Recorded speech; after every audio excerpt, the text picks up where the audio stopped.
I think despite the fact that there are going to be areas where we will inherently have challenges, there are a number of reasons for us to recognize that there are prospects for being able to avoid the most dangerous outcomes, and in fact prospects for sustaining a workable relationship going forward. One is simply a recognition that this is not a black and white relationship. There are going to be elements of this relationship that involve very close coordination, and there are going to be elements of this relationship that inherently involve tension and some areas of competition. The key is to how to both maximize the former and deal with the latter in such a way that they don't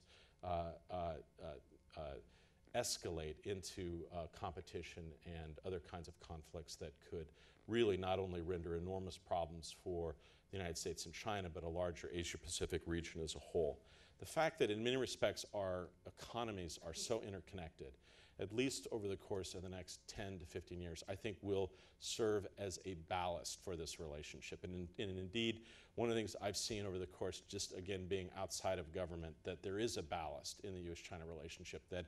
I think has protected us from some of the most difficult challenges in terms of weather that is inherent in the relationship going forward. The other thing is I have sensed, and again, being out for a long time, I am struck at how much deeper the dialogue is on a range of issues. And I think that there are likely to be areas going forward that the United States and China will be able to work more together on than at odds. For instance, I've seen a level of dialogue. Our interests are in no means identical, for instance, on the Korean Peninsula, but there is a level of coordination and cooperation on the Korean Peninsula that I think can be replicated on a number of issues. And I think a sustained commitment to dialogue on issues like Iran, Afghanistan and Pakistan, energy security, and even issues farther afield like Darfur have the prospect of greater coordination and cooperation going forward. Do I recognize the limitations there? Of course I do. But I also have seen, just in a short period in the last decade, that in many respects, some of the discussions that we've had, at least with elements of the Chinese government, are not zero-sum. And there's an appreciation that there are areas that we need and we must work together. So, fifth and final point, what disrupts these sort of, kind of linear discussions about inevitable growth of economies, directions ahead, and what you can expect? I remember when I worked for Larry Summers, he was very fond of pointing out and bringing out of his bookshelf a study that was done when he was at the World Bank called Romania, Model for Development of the Future, pointing out right before the wall fell that Romania had a GDP growth of about 4%, something like that, and this was going to be the sort of the wave of the future, right? And so I think we have to be careful drawing these inevitable, just kind of linear 9, 8%, 11% growth. The United States, whatever inevitable commitments elsewhere. I would say the factor that does not receive enough consideration in these discussions about the future of the United States and Asia is one that I must say that my security community has been generally lagging on in terms of their recognition. My own particular view is that the most recent evidence of the rapid pace of climate change suggests that this is going to be not a problem for our grandchildren, not a problem for our children, but a problem for us. I think everything that we've seen suggests that we have much more rapid ice melting, much more rapid change in storm patterns, and that we're going to see major disruptions, not just kind of disruptions that you can get around with turning your thermostat down a few degrees, but large numbers of people on the move, huge changes in agriculture, major problems sustaining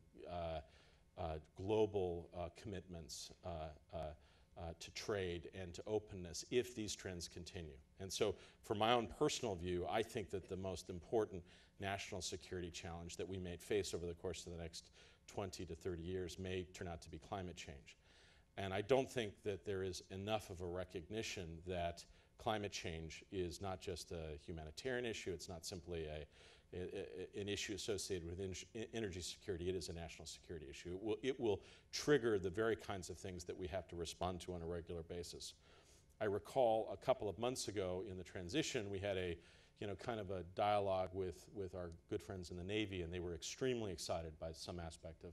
climate change because large parts of the Arctic will melt, and so a whole new class of submarines, and so we're talking about how they'll be able to zip on in the ice and around and stuff, and there's quite a lot of excitement by that. And so after about an hour, I said, guys, I think, very interesting, obviously, very interesting stuff, lots of operational parameters there, but you do realize that if you're seeing this amount of melt, that all of Florida, much of the United States, will have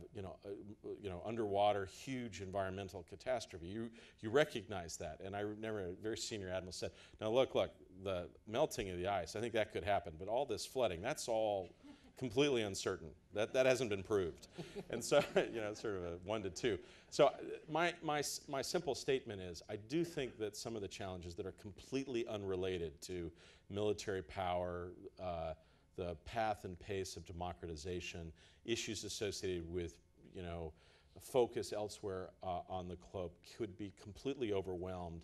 by the path and pace of global climate change unless it is addressed going forward. I will say that the last thing, just in terms of how to think about China policy, I'm again struck how important it is if you're an official in the U.S. government that is involved in the formulation and execution of American policy in Asia. It is enormously important that you sustain and are engaged in an incredibly active way in the most forward-looking engagement with your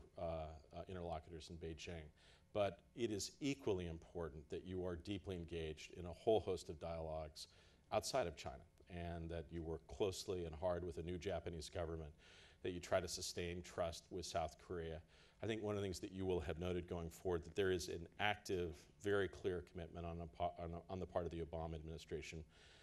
to sustain a much higher level engagement with Southeast Asia, to continue to build on the important work of President Bush in sustaining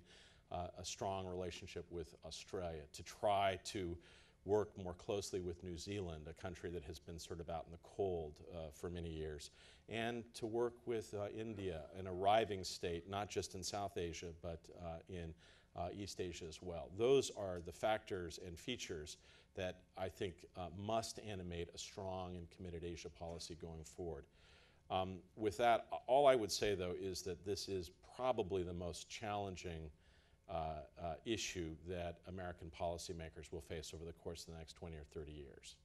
And it is one that perhaps doesn't seem as apparent when people are thinking about the specific choices about how many troops go to Afghanistan or Iraq, but it is a daily feature in terms of how people sort of conceptualize what American purpose is about over the course of this generation and the next. I'm happy to take, Rainey, however you want to do this, questions or whatever, and do you want me to recognize, or If you're going to stay at the podium, why don't you